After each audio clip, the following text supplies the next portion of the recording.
na, best friend natin, na walang iba kundi si Congressman Marco Beta. Gustong-gusto niya na makita ko doon sa kamera.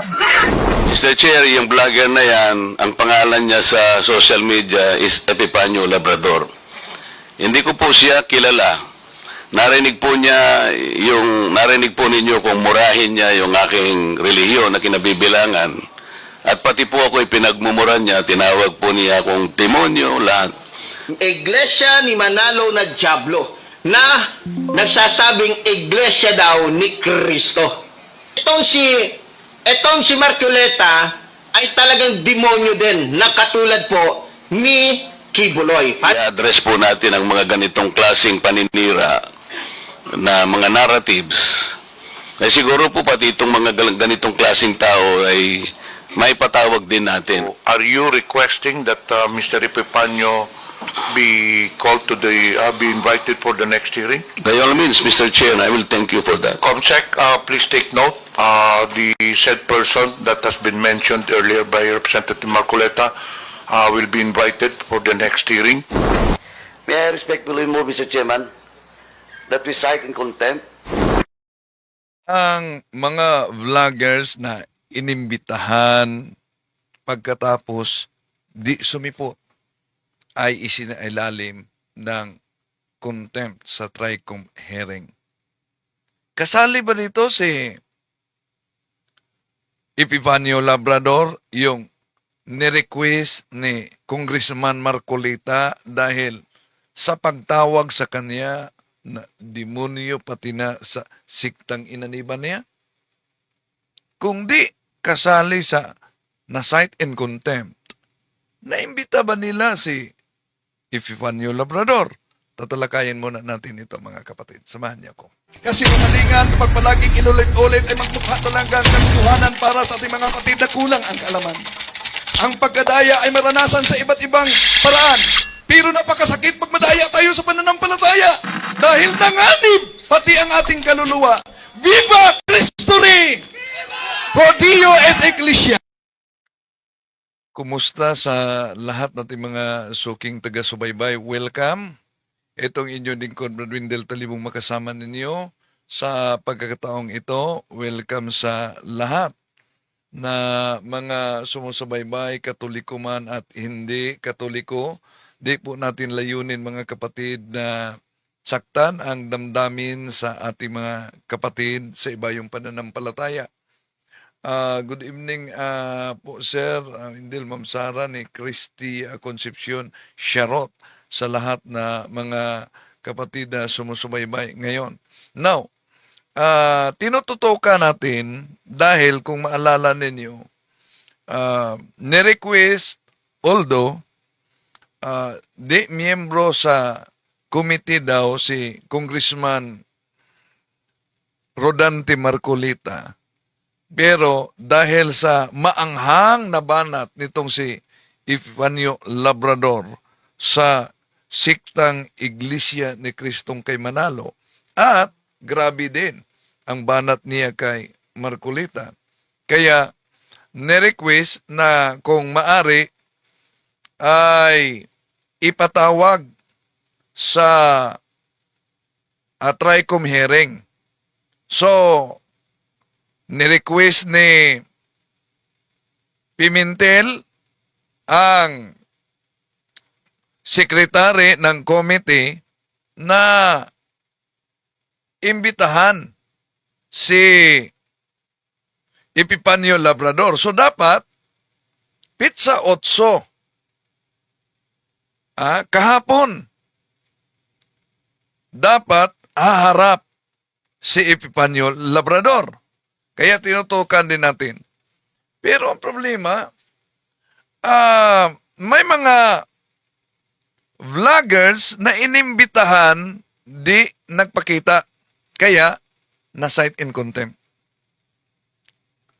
Wala ko narinig na kasali si Epifanio Labrador, yung maanghang na banat niya kay Congressman Rodante Marcoleta at sa Iglesia ni Cristo, kung saan ni-request, binanatan pa sa kaniyang vlog. Di ko na lang iparinig dito ang mga maananghang pa, pero bahagi lang ito.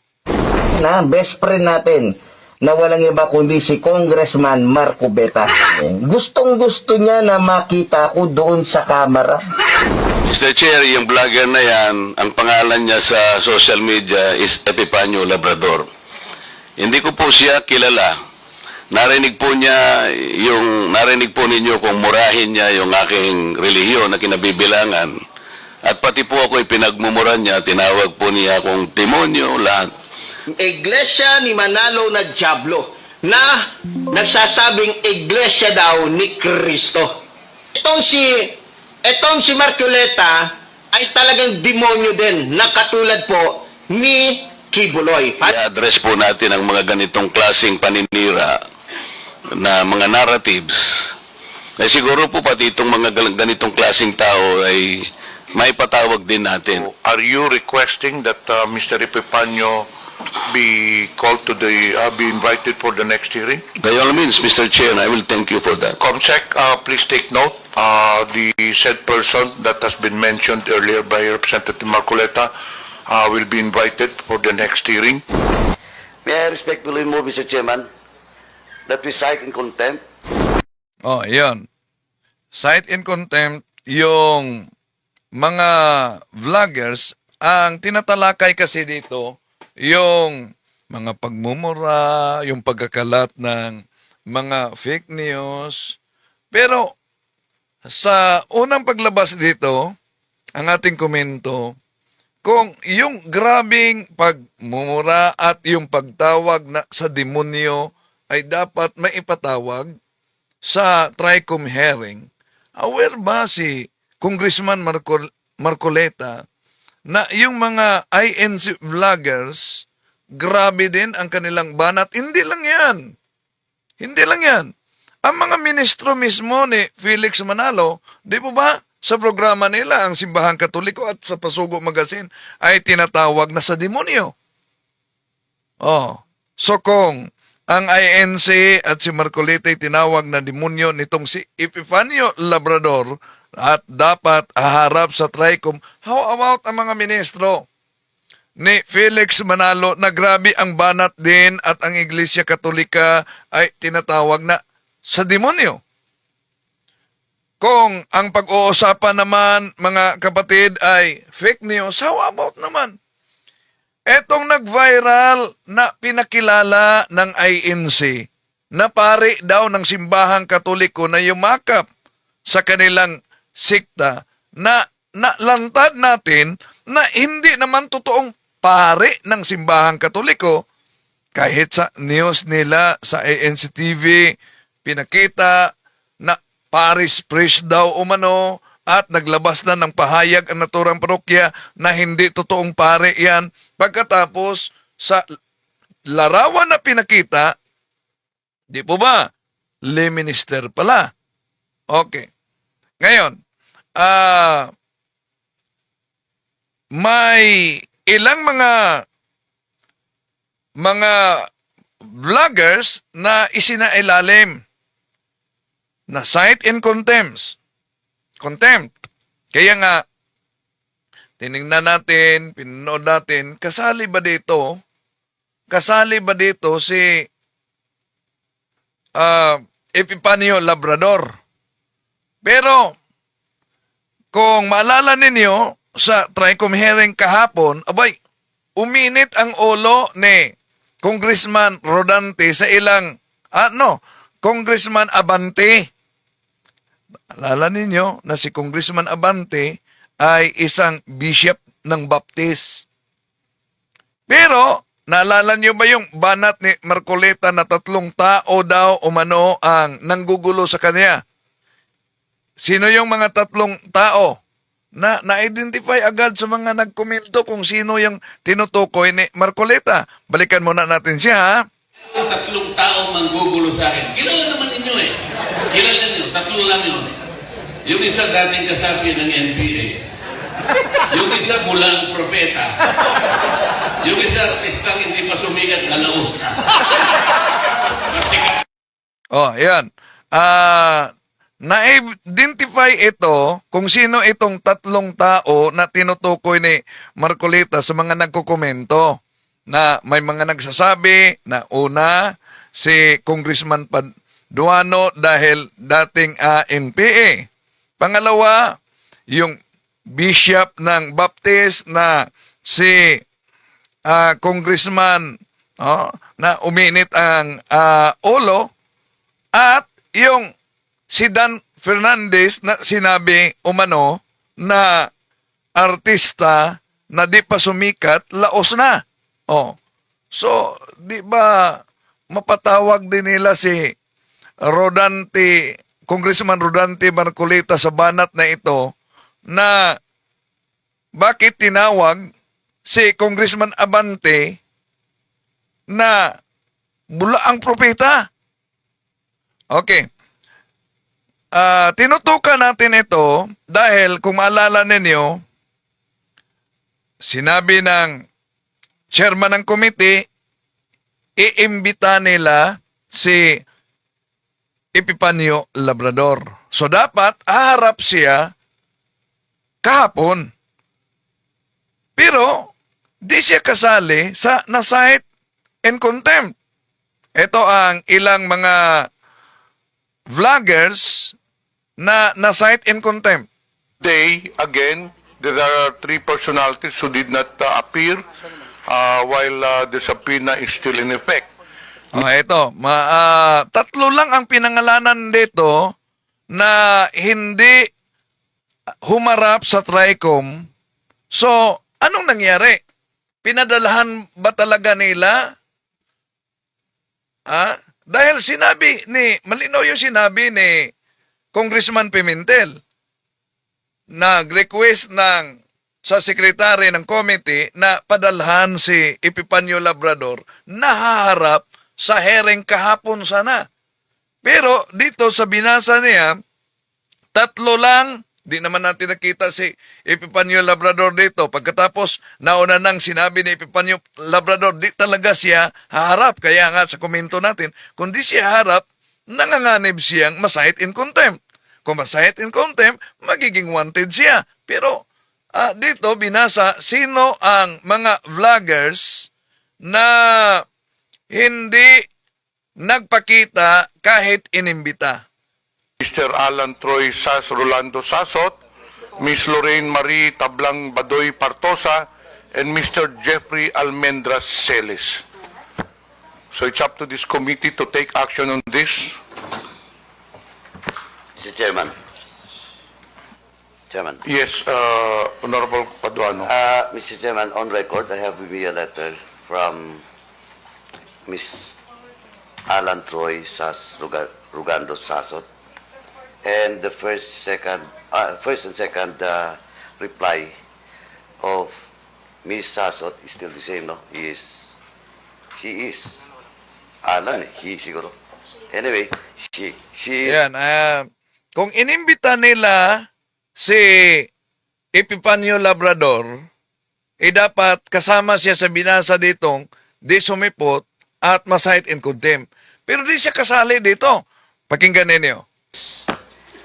Residing abroad in Beijing, and once again, the reply is still the same. Now, Mr. Chairman, with this, we have invited her, during the first hearing, and this is now the fourth hearing, Mr. Chairman. But, before I move for the status of Ms. Alan Troy Rugando Sasot, Mr. Chairman, may I respectfully move that we will ask the DFA and the Bureau of Immigration for the present status of Ms. Sasot, and for the two agency to report to this committee ASAP, so that we will know what's really the status of Ms. Sasot.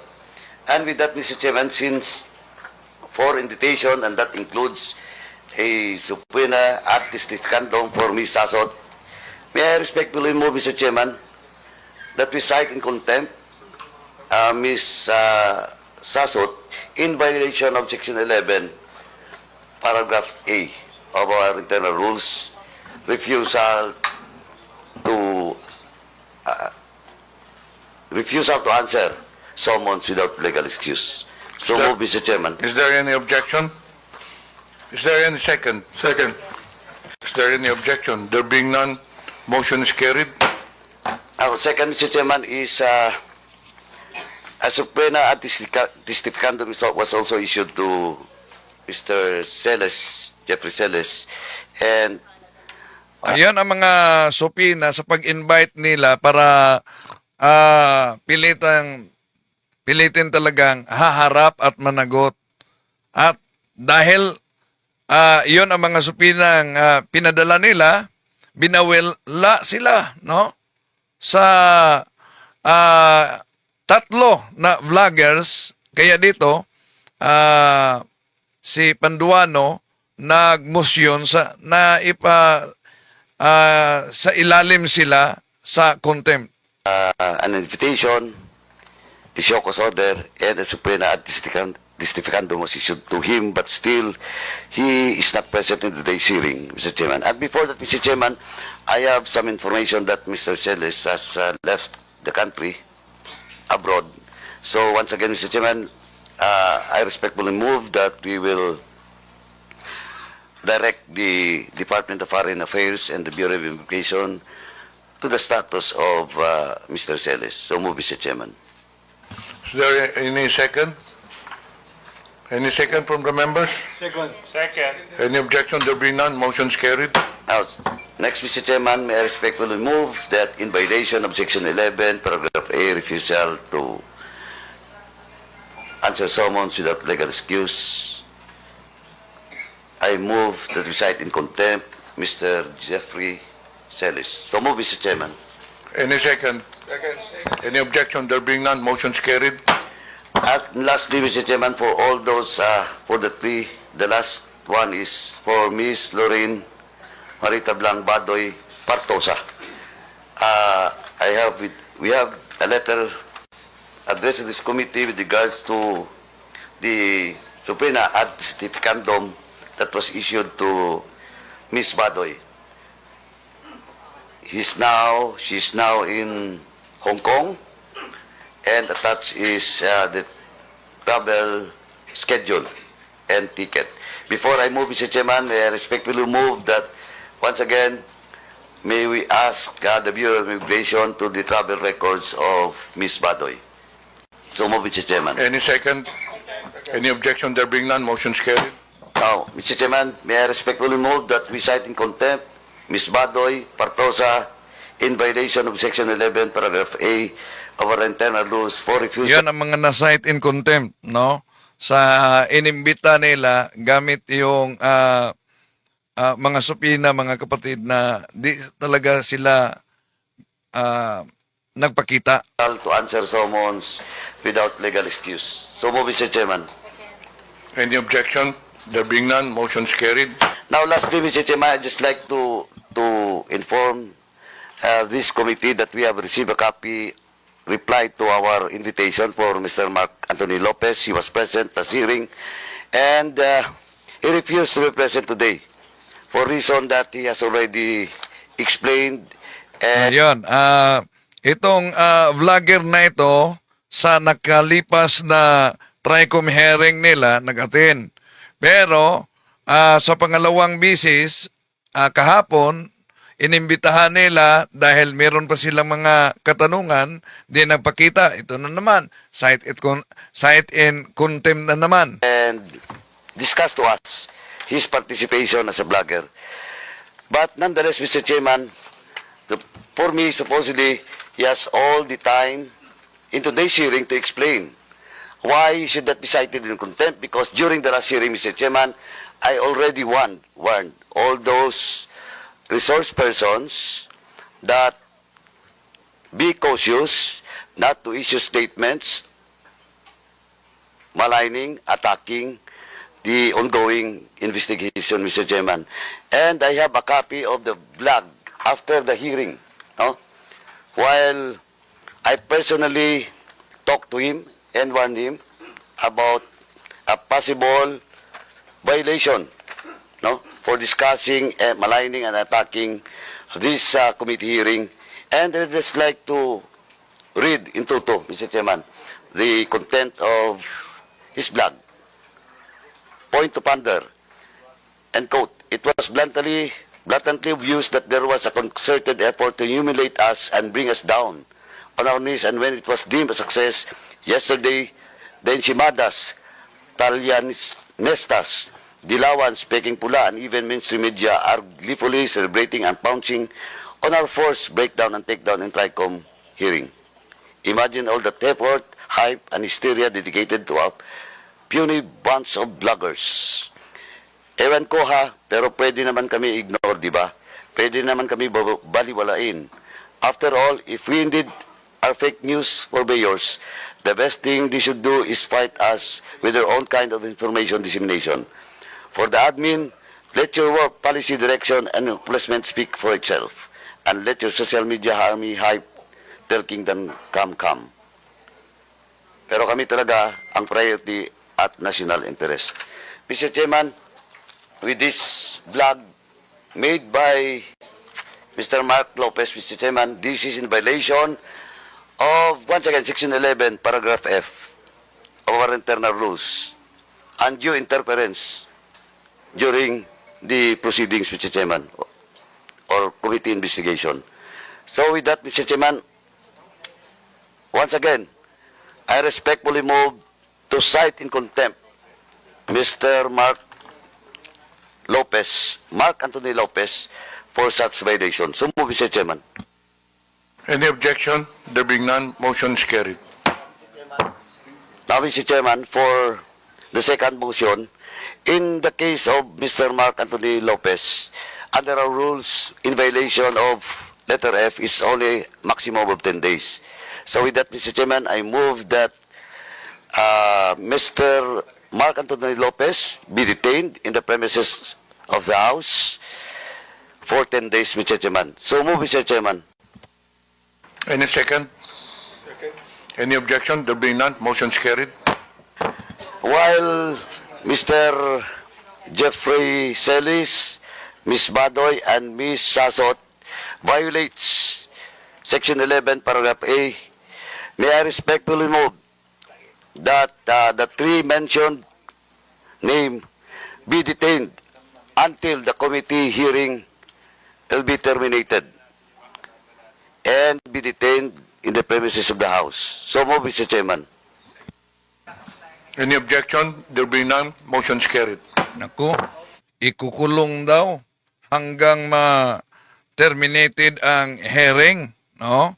Pero, di kasali dito yung ipinatawag ni Congressman Marcoleta, si Epifanio Labrador, na grabing banat niya sa INC at grabing banat niya kay Marcoleta. Kaya ang komento natin, dahil tinawag niya ang INC na sa demonyo, yun, nagalit si Marcoleta dahil siya din tinawag na sa demonyo. Kaya ganitong ori daw, no? Ganitong ori daw ng mga tao, vloggers, dapat ipatawag sa komite. So kaya nag-request si Congressman Pimentel sa sekretary ng komite na papadalhan ng imbitasyon. Pero wala tayong nakita din sa pag-monitor kung nandun ba si Marcoleta. At how about yung banat din ni Marcoleta at yung banat ng mga ministro mismo ni Manalo? Ang linaw na pinangalanan nila ang simbahang katoliko sa demonyo, ang mga pare sa demonyo. O, grabe ang banat nila, no? At yung fake news nila kaugnay sa tiara na may inalagay daw umano na vicarious filii. Fake news yan. At maliban yan na fake news, palagi nilang sinasabi, tampered daw ako, tampered. Pero nilabas nila ang tampered na balita. Ano yon? Yung pare daw ng simbahang katoliko na yumakap sa INC na hindi naman totoong pare. Oh. So, kung fake news ang pag-uusapan at kung ang argumento ni Congressman Marcolita binanatan ang kaniyang siktang inaniban at siya, so kaya ba niyang ipatawag? Pati ng mga ministro na grabe din ang banat sa simbahang katoliko na tinatawag na sa demonyo. Nasa mga Pasugo Magazine, nasa programa nila. At kung fake news, kaya ba nila ipatawag? Halimbawa yung ipinakita natin na aklat na katoliko na binasa, minadjik pa. Di ba? How about yung aklat na ipinakita natin na klarong-klaro nakapresent sa kanilang TV, pinakita sa TV, pero lumagbas sa pahina 63 na ang naturang aklat ay hanggang pahina 18 lang. O yun. So, kung balikan natin yung banat ni Congressman Marcolita sa kaniyang mga kasama, grabe yun. Yung 3 taong manggugulo sa akin. Kilala naman ninyo eh. Kilala nyo, 3 lang yun. Yung isa dating kasapi ng NPA. Yung isa bulang propeta. Yung isa artistang hindi pa sumigat na laos ka. Oh, ayan. Today, again, Grabe na banat there yun. are 3 personalities who did not appear while So, kung maalala ninyo sa naturang hearing, no? Naturang hearing, uminit ang ulo ni Congressman Abante sa Congressman Bini Abante, no, na isang bishop ng Baptist, sa ilang mga vloggers at grabe ang kanilang sagutan sa hearing. Pero, di ba umabot kay Congressman Abante itong banat ni Congressman Marcolita na isa sa mga nanggugulo sa kaniya, bulaang propeta. Grabe yun ha, bulaang propeta. Ito ang mainit na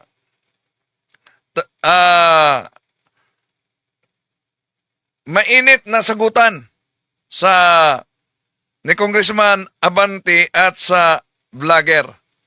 Mr. Chair, if you think that you are violated by my exercise of my freedom, you would have your right and No, be no, in court Mr. Chair, so that, don't so worry. that the maliciousness of Mr. that Chair, statement don't can be worry. I'm sorted not out going in the to charge proper you in court. authority. Don't worry. I'm not going to charge you. If I charge you in court, matatalo ka eh. Pero hindi. Oo. Unjust vexation to. Alam niyo ba yon? Sandali lang, may nabasa ako dito kay Nestor Birnalas. Para sa akin, bro, di mali ang ginawa ng NPA kung gamiting tama di yung pira-pira lang. Ano yon? Para sa akin, bro, di mali ang ginawa ng NPA kung gamiting tama-tamang tama di yung pira-pira lang. Ano ba yun? So, NPA lang, komunista na yan. Komunista, walang Diyos yan. Tuloy natin. Are you a lawyer or not? I am not a lawyer, So Mr. therefore, Chair. you should know this. The thing is this, pero wag kang mag-alala. Hindi ako magdidemanda sa'yo. Do you know why? You're not important to me. So, yun ang sabi ni Congressman Bini Abante. Pero, di ba siya apektado sa banat ni Congressman Marcolita na isa sa mga nanggugulo sa kanya sa 3 ay bulaang propeta? Bigat yan. let the interpolator finish his line of questioning in his statement, and resource persons cannot. Dito nakita natin na uminit na talaga si Abante dito. Only talk when the chair recognizes them. Okay. Nabanggit mo kanina na yung profanities, yung insult, yung malicious accusation, kung yan ay sinabi sa kanyang, anong tawag doon, functions bilang public official, okay yon. Yung sabi mo, di ba? Yung... But not on a personal basis, correct? Yan. Yes, Mr. Chair. Sabihin natin, naniniwala ako dyan. Pero, hindi naman niya sinabi yan sa akin on my public functions, official functions. It is a personal accusations on me. Mr. Elijah. I cannot, Mr. Chair, can I be I cannot speak on behalf of Miss Joey, Mr. Chair. Inaano ko lang yung sinabi mo. Yes, Mr. Chair. Okay, now I'd like to ask Miss Joey, Miss Cruz, are you insulting me on my public official functions or it is a personal accusation on me? It's not a personal accusation, Mr. Chair, and I think we have agreed early on that we do not have any personal relationship. So Yes, that that's is right. just- Pero ito, ang sabi ni Elijah, okay lang yon kung yan ay sinabi in my official functions as a public servant. Alam mo ba yung official functions ko? Yes, Mr. Chair, and Alam mo. So therefore, hindi ka naniniwala sa aking official functions kaya tinawag mo akong g***o. no, Mr. Chair, the observation that I uttered to describe your performance of your official action, that is my observation. That is what I felt. Well, inobserbuhan mo ba yung aking official functions? Yes, Mr. Chair. Inobserbuhan mo I watch your hearings. Since I won in 2019? No, Mr. Chair. I closely monitored your performance as a congressman in the 19th Congress. And you hated me for that. No, not really, Mr. Hindi, Chair. just In the binagit mo 19th sa akin, Congress. so you hated me. Mr. Chair, ano I- ba ibig sabihin nun? Binanggit mo, ako, binanggit mo, isasampal ko ito sa pagmumukha mo, binanggit mo, I'm going to be, hindi ko mabanggit eh. Okay. If you prepared, binanggit mo yun eh. May Oo. I respond, Mr. Chair? Therefore, you hated me. Hindi pwedeng sabihin mo sa akin na you love me. Is that the person that you said that you love me? I love you and because of that, isasampal ko ito sa'yo. May I respond, Mr. Chair? Yeah, go ahead. Sige, Okay. Mr. Chair, go ahead, respond. At the very most, I do not like your performance as a member of the 19th Congress. But hate is such a powerful word because we established earlier that we do not have any personal relationship or any personal Mr. Chair, affiliation. binanggit mo yung human rights. Yes, binanggit Mr. mo yan Chair. kanina, di ba? Correct, Mr. Therefore, Chair. Mr. Chair, you violated my human rights. Why? Because when you said those profanities, those insult, yung isasampol ko ito sa pagbubuka mo, you violated my human rights. You did. May I respond, Mr. Chair? Teka, Mr. Chair, hindi ako nagagalit sa'yo. Okay? At wala akong pakialam sa'yo. Kahit na anong sabihin mo, okay lang sa akin. Alright? Pero itong ating pinag-uusapan ngayon, merong kinalaman sa mga legislation na aming gagawin later on. That is why I am asking you right now. So si Congressman Bini Abante, uminit ang kanyang ulo sa pahayag ng komento ng vlogger na minumura siya at sinabing isasampal sa kanya. Kaya uminit. How about yung sinabi ni Marcoleta na bula ang propeta? Tuloy natin. Bakit napakahalaga nito? Kapag binabanggit mo, if you're saying that using profanities, insults, and malicious accusations online represent fair and respectful discourse and a healthy discourse, therefore you're telling us that the freedom of expression is absolute. You can say anything you want, and that is freedom of expression.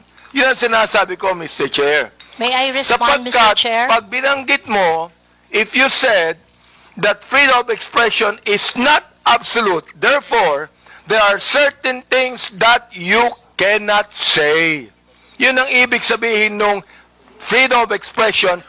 So, sabi ni Nestor Bernales, para sa akin dapat talaga na ipakulong ang mga nagpakalat ng fake news para di pamarisan. Yun ang dahilan daw sa TRICOM. At noong noong nakalipas na TRICOM hearing, tinatalakay nila ano ba yung definition ng fake news. No? Okay, tuloy natin. Is not absolute. May limitation yun. Di ba? Oh. Go ahead. You can answer now. Okay, thank you very much, Mr. Chair. Mr. Chair, in the universal thoughts and ideas, there would always be a limitation. The freedom of speech is not absolute. And the limitation of freedom of speech is well defined. Under the law, under the jurisprudence, there are things that you cannot say. There are things that Mr. Chair, you what cannot... jurisprudence are you talking about? Supreme Court decisions, Your Honor. Can you tell me what law? Example of law that limits your Yes. freedom of expression. For Can you example, tell me Mr. the Chair, jurisprudence? yes, Mr. Chair. For example, Mr. Chair, there is, I cannot specify the specific law, Mr. Chair. There but is a law on libel. Yeah, law There on is libel. a law on slander. There is it okay? a law. Is it okay, Mr. Chair, if I give my example? Uminit na talaga si Abante dito ha. Okay, thank you very much. One example, and I think this example is very demonstrative, is very illustrative of the limitation of freedom of speech. Right now, it is election, midterm election, and it is not allowed that people are going to campaign on the day of the election day. That is a clear prohibition to express on the part of the citizen to say whatever they want to say on that Teka, election day. Mr. Chair, ano po ang connection nung binabanggit mo? I'm asking you about the jurisprudence. I just told you that there is a law against on libel, on cybercrime. What you said today is libelous. What you said here is libelous. Why? Mr. Because Chair. there is a malicious intent. When you use profanities, when you use the word gago, there is a malicious accusation, and that is libelous.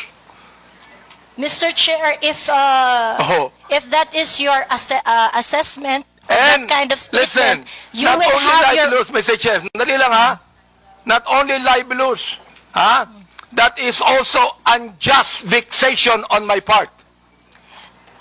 May I respond, Mr. Chair? Go ahead. Okay, Mr. Chair, if you think that you are violated by my exercise of my freedom, you would have your right and No, be no, in court Mr. Chair, so that, don't so worry. that the maliciousness of Mr. that Chair, statement don't can be worry. I'm sorted not out going in the to charge proper you in court. authority. Don't worry. I'm not going to charge you. If I charge you in court, matatalo ka eh. Pero hindi. Oo. Unjust vexation to. Alam niyo ba yon? Are you a lawyer or not? I am not a lawyer, Mr. Therefore, Chair. you should know this. The thing is this, pero wag kang mag-alala. Hindi ako magdidemanda sa'yo. Do you know why? You're not important to me. Alright? Ang dahilan lamang, kaya natin ginagawa ito, para magkaroon kami ng idea kung anong legislation ang nais naming gawin. Pero ikaw, you are not important to me. Alright? Oo. Thank you, Mr. Chair. Yan. Kaya, huwag kang mag-alala. Hindi Uminit talaga si Abante dito. No? About yung banat na bula ang propeta. Baliwala yang ni Abante. So, di talaga sumipot. No? Si Epifanio Labrador na nauna ng tinawag, pinatawag ni Congressman Marcolita, kung ibalik natin.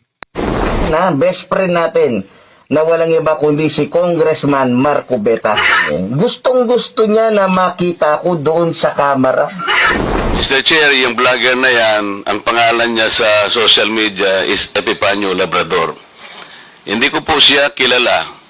Narinig po ninyo kung murahin niya yung aking relihiyon na kinabibilangan. At pati po ako pinagmumura niya, tinawag po niya akong demonyo, lahat. Iglesia ni Manalo na Diablo na nagsasabing iglesia daw ni Kristo. Itong si Marcoleta ay talagang demonyo din na katulad po ni Kibuloy. I-address po natin ang mga ganitong klaseng paninira na mga narratives. Ay siguro po pati itong mga ganitong klaseng tao ay may patawag din natin. Are you requesting that Mr. Epifanio be called to be invited for the next hearing? By all means, Mr. Chair, I will thank you for that. Comsec, So, mapatawag ba talaga ni Congressman Marcolita itong si Epifanio na grabe ang napakaanghang ang banat sa siktang inaniban niya at mismo sa kanya. Pero how about naman itong mga INC vloggers na grabe din ang kanilang banat, hindi lang sa mga kaparian kundi sa simbahang Katoliko. May bahagi pa sa naunang ipinakita natin na tinawag nilang sa demonyo ang simbahang Katoliko.